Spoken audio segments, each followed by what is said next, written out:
ng Result pagkuha niya. Ito na yung reading. Ngayon, ito na yung binasa ng prescription doktor. sa kanya before breakfast. Grabe. Gupiti.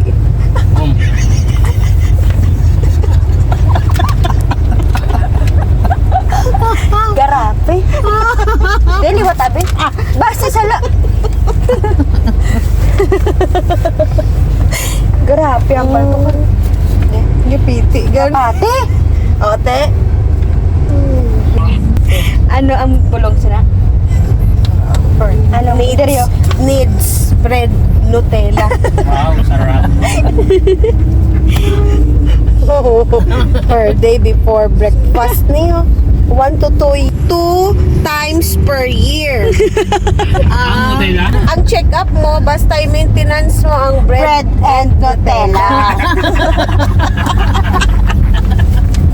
Mas ayos yung doktor na yan.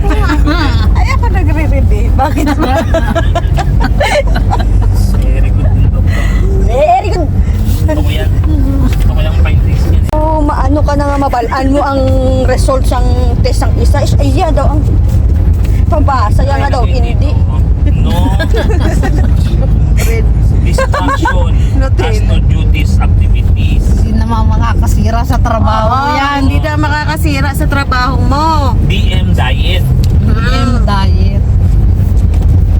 Ano kaya ang DM diet? Daily monitoring. Daily monitor. Kagina pa ko kapamangkot, subong lang siya nagsabat. Meron bang diet na daily mo? Good prognosis. Doktor tayo, magaling tayo mag-interpret. Magaling tayo magbasa ng mga result.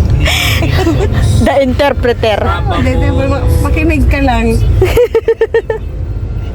Para sa ikabubuti mo to. Makiklear ka rin.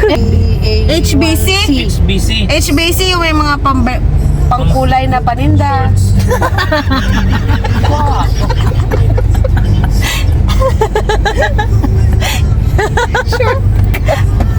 Shortcut. Huwag mo pahirapan sa rin. HB1AC. Meron akong kulay na paninda. Wala A1C. pumuk. HbA1c. Hemoglobin. Worked up laboratory. Liwat kami. Mabasa ta. Mabasa ta sa findings ng doktor. Kisang doktor ay nagko Hirap-hirap. Lalaki na nga eh. Laki na. Nilakihan niya na nga eh. Di pa rin mabasa. Di pa rin. No, in anak ko bala. Yan yung endo na sinasabi. No restriction